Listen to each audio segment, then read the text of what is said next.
Daggerheart, the hot new fantasy role-playing game from Darrington Press is out, and it's sold out with replenishment coming later on this week. After a massive playtest period, the game has released to mostly positive reviews, but how good is it really? And is it the D&D alternative people have been looking for? Does this spell the end of Wizards of the Coast's 5e D&D? Probably not the end, but there are some interesting things happening, and I'll tell you what I think about it coming right up on RPG Retro Reviews.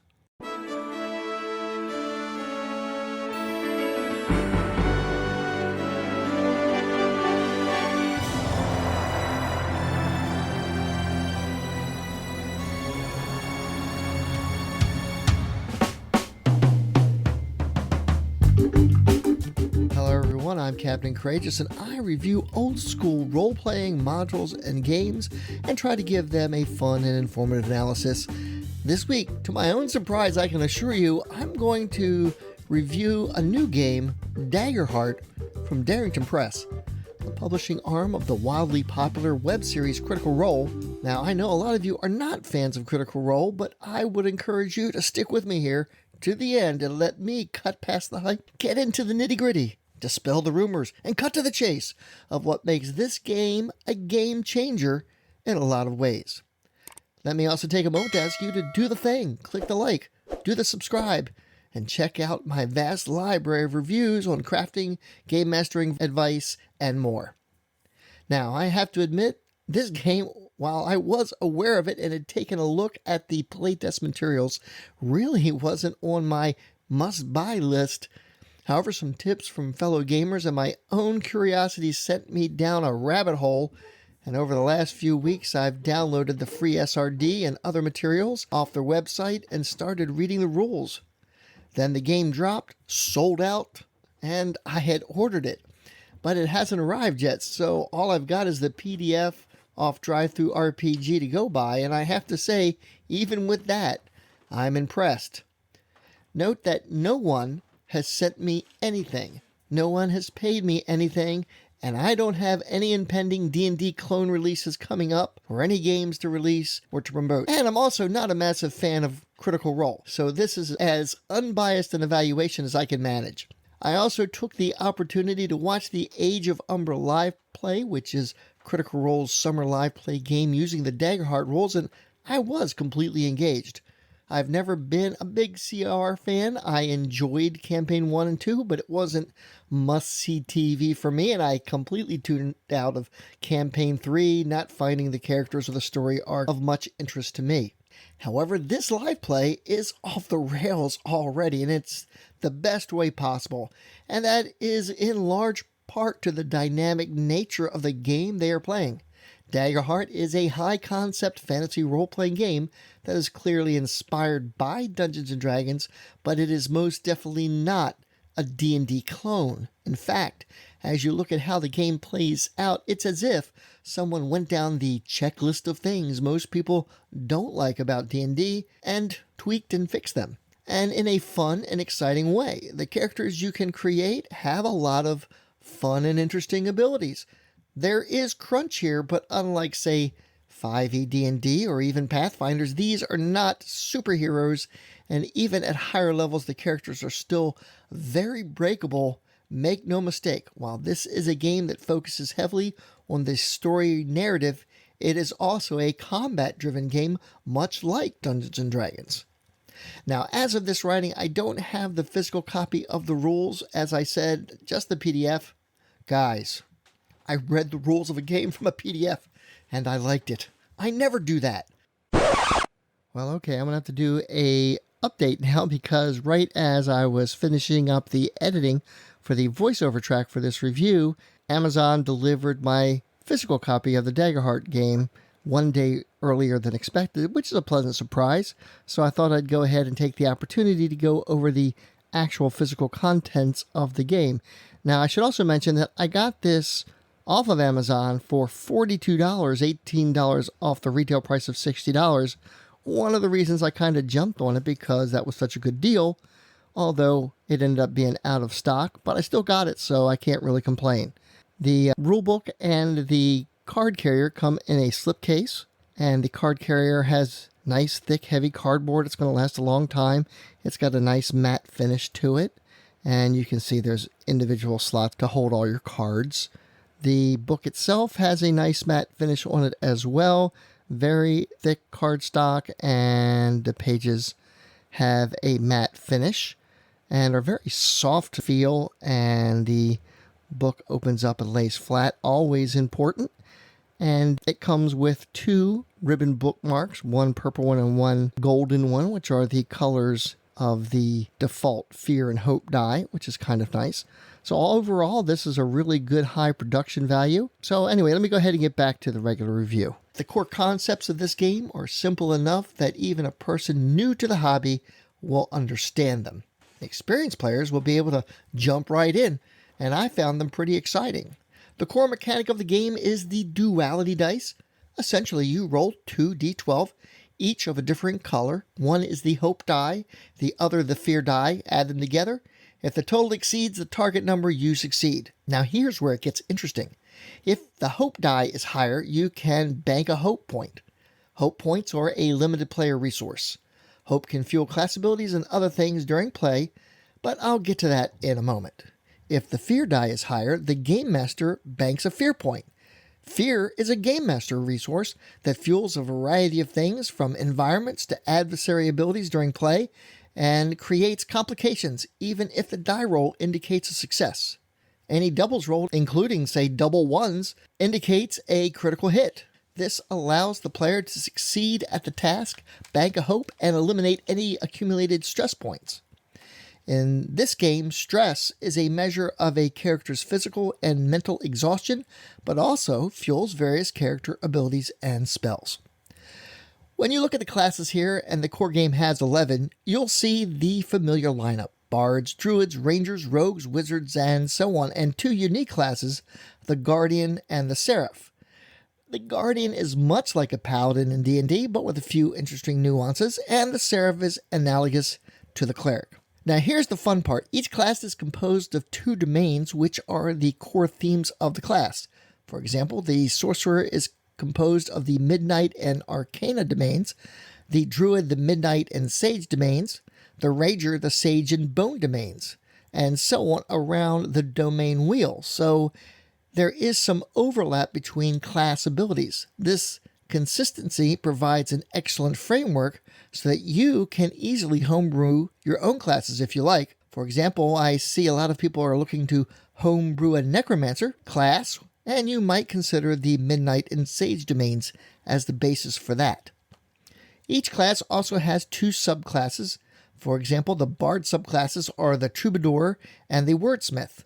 The Troubadour uses music to bolster their allies' abilities, while the Wordsmith befuddles their enemies and entertains crowds with clever wordplay. The domains for the Bard are Grace and Codex. Each class starts with its own base evasion score, which is analogous to armor class in D&D, and a set number of starting hit points, as well as a unique hope feature which requires 3 points of hope to activate. Each class also has a unique class feature they get at first level. You'll also start with 2 level 1 domain cards of your choice. Now, cards in this game are really a simple record-keeping tool for ease of reference. Rather than trying to memorize the rules or write down the full details of your class abilities on your character sheet, you can just select the appropriate card and have it next to your character sheet during play. This is very much like you did in 4th edition D&D, for those who remember that. One of the few really cool things of that edition that I kind of liked. However, it's important to note you really don't have to use the cards if you don't want to. You could just write the character abilities down on your character sheet and be done with it, and in fact there's a downloadable form on the website that lets you do exactly that, as you can see, which lists all the types of cards you would typically use: ancestries, domains, subclasses, and so on. Next, you'll select your character's ancestry. Daggerheart lists a healthy 18 different ancestries, everything from your typical human, elves and dwarves, halflings, to more esoteric type ancestries such as the Ribbit, a cutesy frog-like people, and Samaya, which are essentially intelligent monkeys. It should be noted, however, that it is not expected that every setting will encompass all of these varied groups. It's meant that the players and Game Master will collaborate using the framework system to create something that pleases everyone, and I will talk about campaign frames in just a moment. Another interesting thing of note here is that none of these ancestries have dark vision or equivalent, which means during exploration, light sources will be required or alternative means of sensing a creature's surrounding. Furthermore, ancestral abilities are mostly aesthetic and gameplay mechanics are kept to a minimum. For example, elves have but two abilities: quick reaction, where they mark a stress to gain advantage on a reaction roll. Reaction rolls in Daggerheart are basically saving throws. And celestial trance, which means they can select an additional downtime move during a rest, and I'll explain what that means in just a moment. You will also select one community type to represent your character's origin. This is a background trait, and there are 9 community types to choose from. In addition to providing context about where your character might be from and informing on their experiences, you also get a fun little ability to go with it. For example, highborn characters have privilege and get advantage on rolls to consort with nobles, negotiate prices, or leverage their reputation to get what they want. Loreborn characters have well-read and get advantage on roles that involve history, culture, or politics, or a particular person or place. Orderborn characters get the dedicated trait. During character creation, you record 3 sayings that reflect the values of your upbringing, and once per rest, when you describe how your action is embodying one of these principles, you get to roll a d20 as your hope die. Some fun sayings might be, "When the weak cry out, the strong must answer," or "We stand against the darkness, even unto death." I really like things that engage and encourage player creativity, and this looks like it's going to be a lot of fun. There are 6 character traits: agility, strength, finesse, instinct, presence, and knowledge. Each has a modifier that starts out somewhere between -1 to +2, which you assign as a standard array at character creation. Another unique aspect of your character is the experience system. There is no rigid skill system in Daggerheart, but at creation, you get to create 2 character experiences, and during a campaign, you can add 2 and acquire more as you go up in level. This is how you express your backstory and expertise through mechanics. An experience is a word or phrase used to encapsulate a specific set of skills your characters have acquired over the course of their exciting life. As you can see from the experience examples, the numbers and type is really quite broad. I particularly like the phrase experiences, which can be pretty funny. A rogue prone to winging it as they go might take, "Who, me?" And anytime they are trying to pretend innocence or lay down a convincing line of BS, their experience might be brought into play.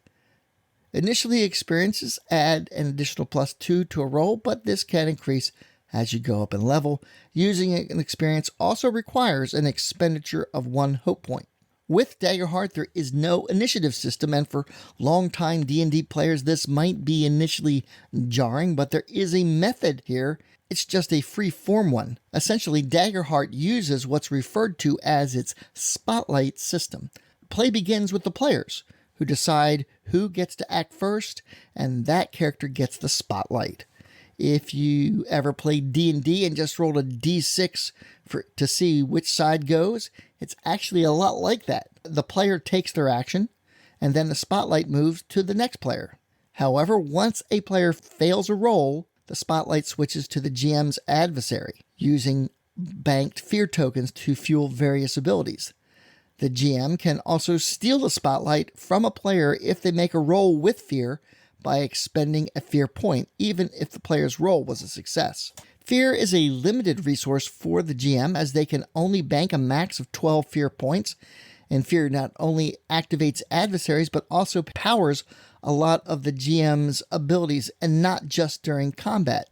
Here you can see I made my own fear abacus topper for my GM screen, which shows the ever-fluctuating resource to the players during play. Combats that begin with the GM having a lot of banked fear is going to be tougher than one with only a few points available, and that really helps to ramp up the tension. Damage in Daggerheart is also vastly different than what D&D players are typically used to, as it is not a direct damage system. As you can see by the character sheet here, even at higher levels of play, characters never get a lot of hit points. Instead, the character's damage thresholds increase as they go up in level. Armor and level determine the character's damage thresholds, and there are 3 damage categories: minor, major, and severe. If you take minor damage, you mark off 1 hit point, major damage 2 hit points, and severe damage 3 points. For example, Chainmail has a damage threshold of 7/15, so a first level character's damage thresholds would be 8/16. Less than 8 points of damage, you mark off 1 hit point. Less than 16, you mark off 2 hit points. Anything 16 and over, you'll mark off 3 hit points. Armor also allows you to reduce the damage threshold by 1. For example, Chainmail armor has a base score of 4, which means you can reduce damage up to 4 times before it needs repair. Typically, a character can only spend 1 armor point from a single attack to reduce the damage threshold by 1 category. Major to minor, minor to 0, for example. Some character abilities allow you to spend 2 armor points versus 1 incoming attack. Repairing armor points is one of the moves that a character can make during a short or long rest. And that gets to one of the coolest and tension-inducing rules of the game, the death move. Once a character ticks off their last hit point, they must make a death move. The game offers the player 3 possible choices. 1, they could go out in a blaze of glory, automatically get a critical hit with 1 action, and then the character dies. Or 2, just avoid death. The character is simply unconscious and the situation worsens. The GM won't target the character with further attacks, but the character is out of the fight until an ally can clear a hit point for the character, or the character can take a long rest. In addition, the player rolls the hope die. If the roll is equal to or less than the character's current level, they take a scar and lose 1 point of hope permanently. And finally, there is number 3, they can risk it all. And this one I can tell is going to have a lot of people howling at the table. Basically, roll the hope and fear die together. If the hope die is the higher roll, the character not only lives, but they can clear a number of stress and hit points divided up as they see fit by an amount equal to the total of the roll. Very cool. However, if the fear die is higher, the character is irrevocably dead. This is crazy brutal, and I love it. And I can see option 3 being a very popular option. Other characters cannot help or intervene during a character's death move. Another resource the players will need to keep track of is stress. Stress is a measure of several things: physical and mental exhaustion, damage, and perhaps even sanity. Stress also fuels some character abilities, and a lot of times certain adversary abilities will cause a character to lose a stress, or even in-game events such as successfully picking an NPC's pocket but succeeding with fear. The GM might say, "You think someone else might have seen what you did. Take a point of stress." Typically, characters have between 5 and 7 points of stress. If you are called to take a point of stress and don't have any stress points available, you lose a hit point of damage instead.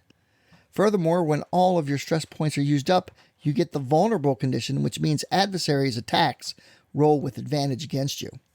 In Daggerheart, if you have advantage, make your action roll as normal, but add an additional d6. If you have a disadvantage, subtract a d6.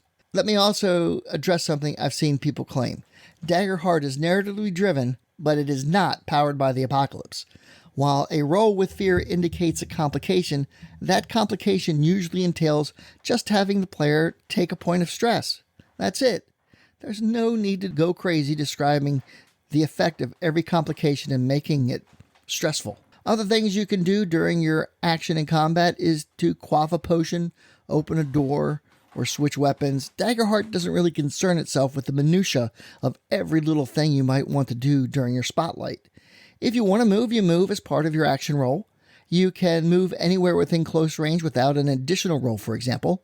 However, you could also move to far range or even possibly very far range if you wanted to, but you need to make an agility roll and beat a target number set by the GM based on the terrain and the situation and how far you're moving, which reminds me a lot of West End Games' Star Wars the Role-Playing Game.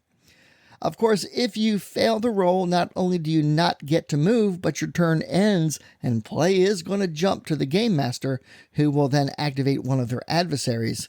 And if you failed your roll with fear, well, it's very likely your character is in for a real bad time.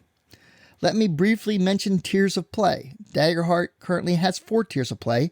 Tier 1 is level 1, Tier 2 is levels 2 to 4, Tier 3 is levels 5 to 7, and Tier 4 is levels 8 to 10. Your character's current tier affects several factors in the game, including what equipment is available to you, or sometimes used as a modifier for various skills and spells, and to determine how you can progress your character. As you can see from this chart, each time you level up, certain things happen automatically, and you get a limited selection of other things you can do, such as adding to your character's hit points, adding a domain card of your level or lower, increasing your character's evasion, and so forth. Furthermore, as you can see by the checklist boxes, what you can increase and how many times is also limited by your tier.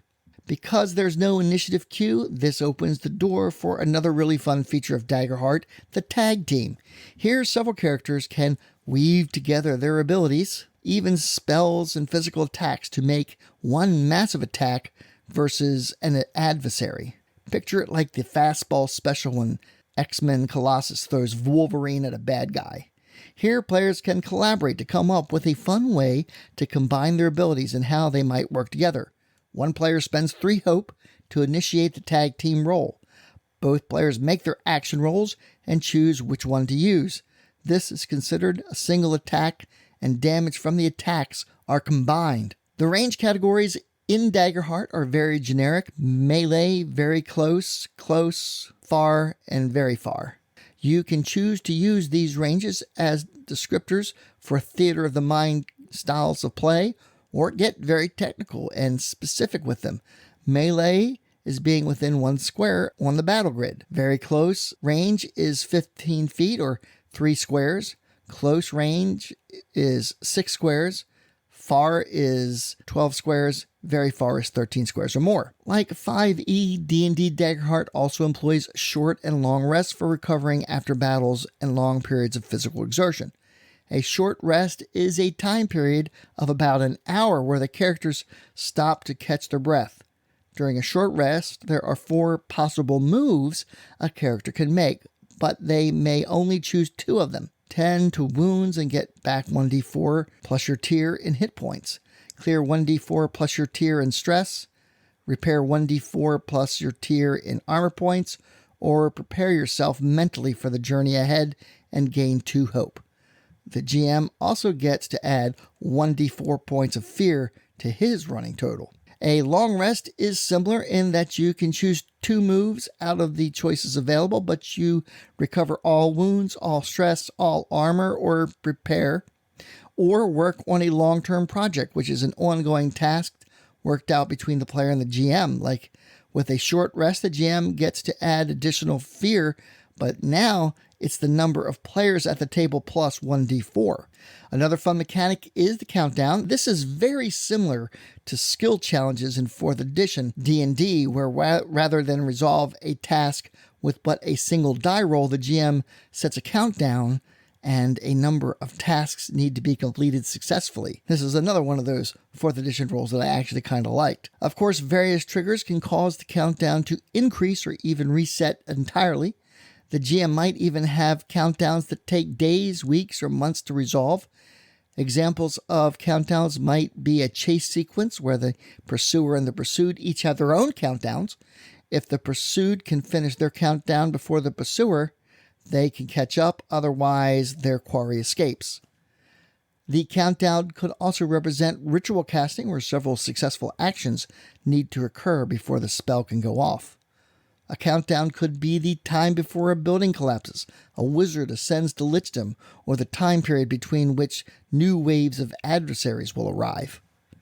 Speaking of adversaries, adversary stat blocks are abridged, much like they were in old school D&D, broken down into tiers of play for encounter building, and also have specific types, as you can see from the descriptors listed here. Standouts include hordes, which allow the GM to activate several adversaries with a single fear expenditure, minions, which are adversaries with some fun abilities but easily dispatched after a single attack. Another cool mechanic from 4th edition that I liked. Also of note are solos, which are adversaries that have formidable capabilities and can challenge an entire party, something that is actually possible because of Daggerheart's fluid action economy, allowing the GM to grab the spotlight when characters fail their rolls or roll with fear. It's important to mention that Game Masters do not roll d12s for their actions, but d20s instead. Thus, a natural 20 is a critical hit, and rolling with advantage and disadvantage is rolling with d20s and taking the higher or lower as appropriate. Looking at the stat block, we can see that there's a difficulty instead of an evasion score, but other stats are relatable to what player characters have. Then there are the adversary's features, which are powered by either stress or fear. Fear fuels various adversary abilities, but it can also fuel environmental hazards as well. And there's an entire section of rules dedicated to just that. In addition to being a fun mechanic, it's also a psychological tool, just like rolling the dice behind the screen secretly just for the noise in D&D. The last game mechanic thing I want to talk about is campaign frames. This is essentially where Daggerheart invites you to homebrew and tweak the rules to create a setting that suits your particular group's tastes, and then goes on to give rather detailed overviews of 6 possible frames.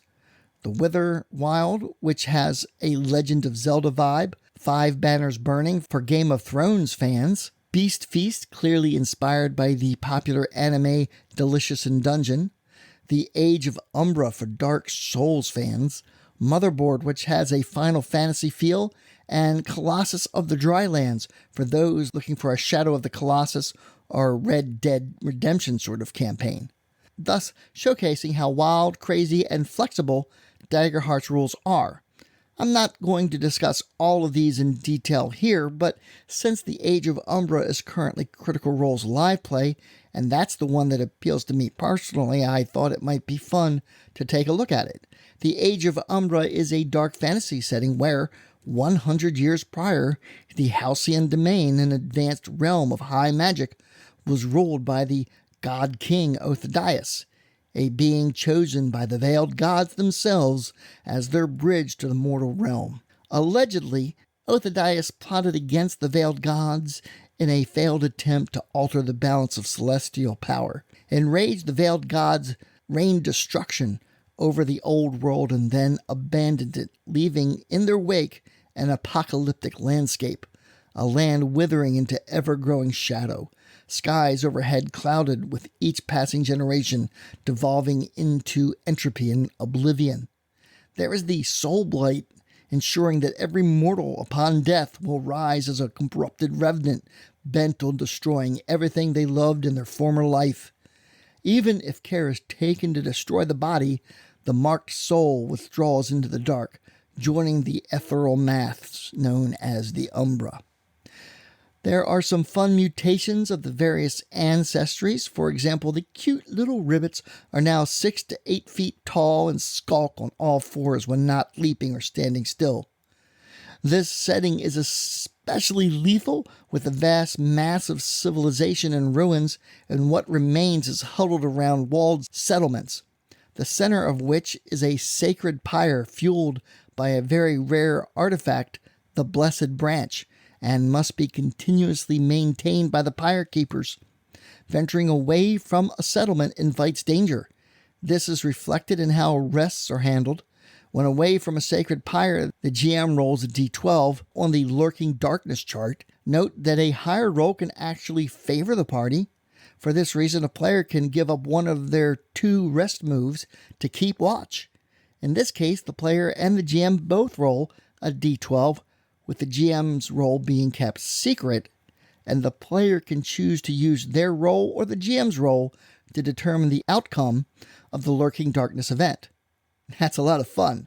Note that Umbra-touched creatures crit on a 19 to 20. Adventures in this campaign involve exploring the ruined landscape, finding artifacts in the ruins to help with survival, but also to get answers about how the heroes might possibly save their world. It's hinted that the story as told isn't exactly the truth, and perhaps the veiled gods haven't abandoned the world entirely.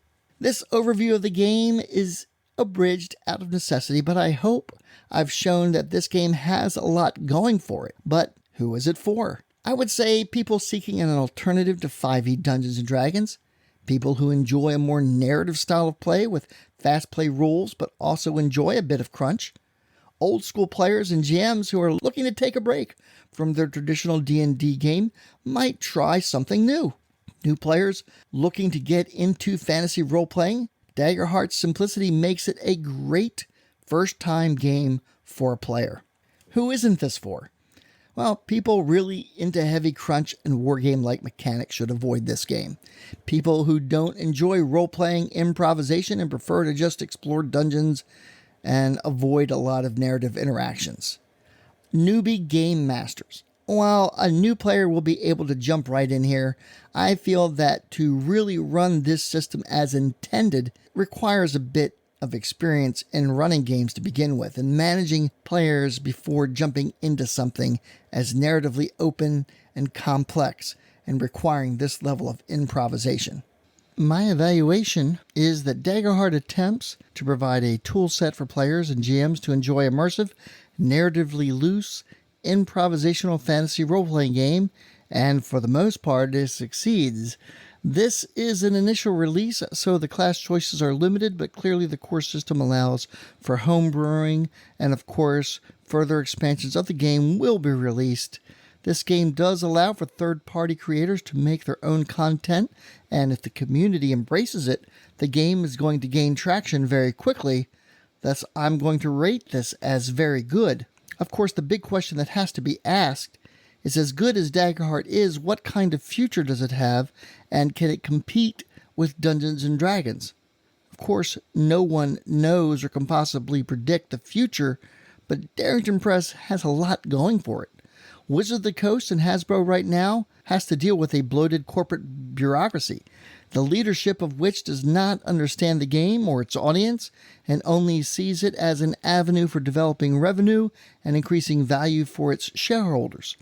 Add to that the OGL scandal last year and the complete flubbing of the handling of D&D's 50th anniversary, and you have the perfect storm for someone to come in and make some noise. Pathfinder, Shadowdark, and other games like that are simply D&D clones with variant rules, different versions of the same game, and while very good, they aren't really doing anything substantially new. Furthermore, they don't have a weekly web series watched by hundreds of thousands of potential players, which, as we know, was integral to bringing 5th edition D&D to the fore 10 years ago.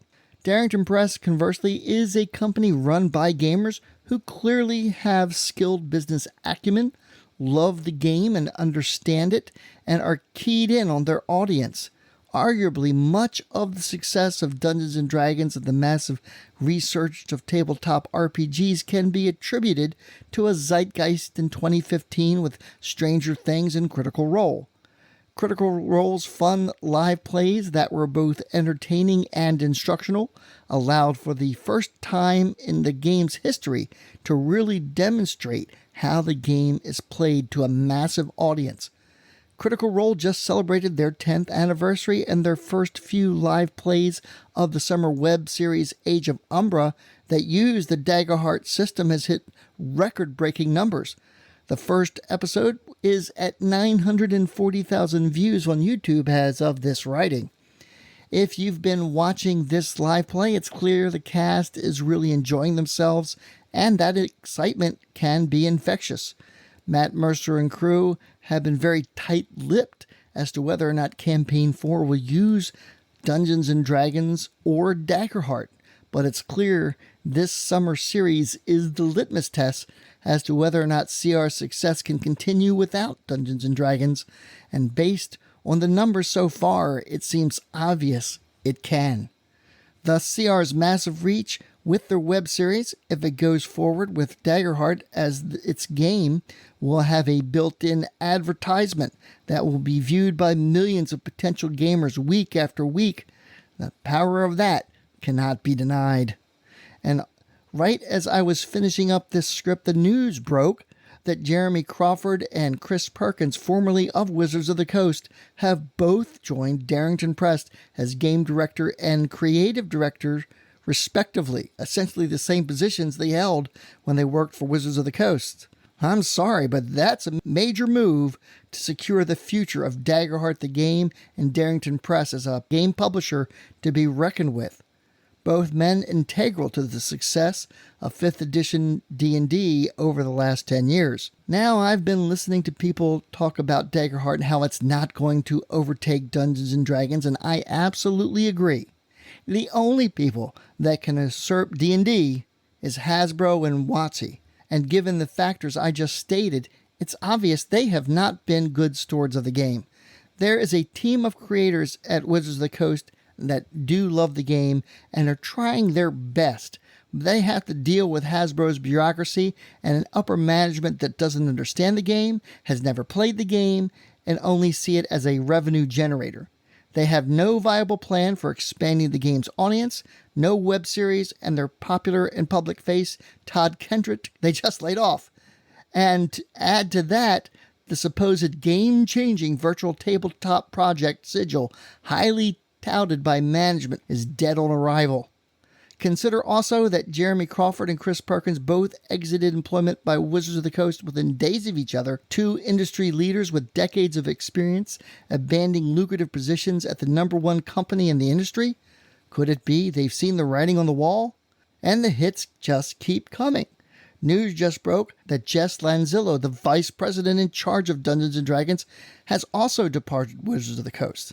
I don't care what your market share is and what kind of built-in audience you think you might have, you cannot maintain dominance when you keep failing like this.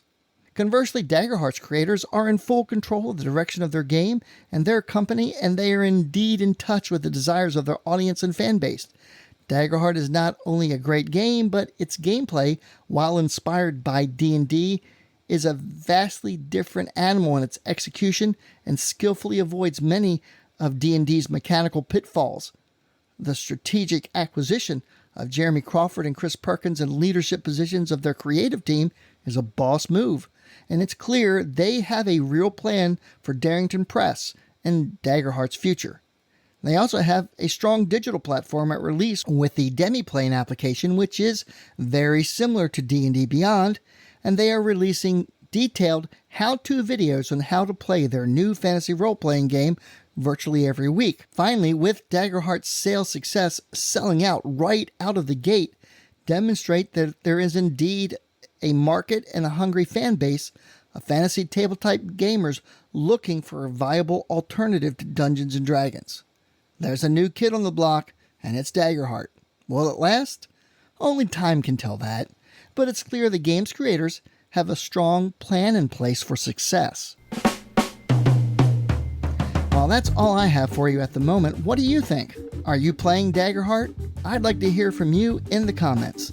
Next week, I'm going to be reviewing The Caverns of Thracia from Goodman Games, and I still have some fun Castles and Crusades content coming your way, as well as looking at all the cool Hero Quest stuff that I've accumulated over the last year. So that's coming up in the next few weeks. I'd like to thank all my patrons who continue to support the channel month after month. Thank you so much. Please give this video a like, comment, and share. Please check out my Teespring store for great gaming swag, t-shirts, carry bags, coffee cups, and more. Join the channel's Facebook page, RPG Retro Reviews.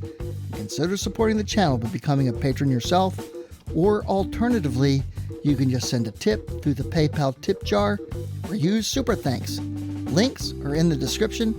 And as always, my friends, may your D20 roll true and game on.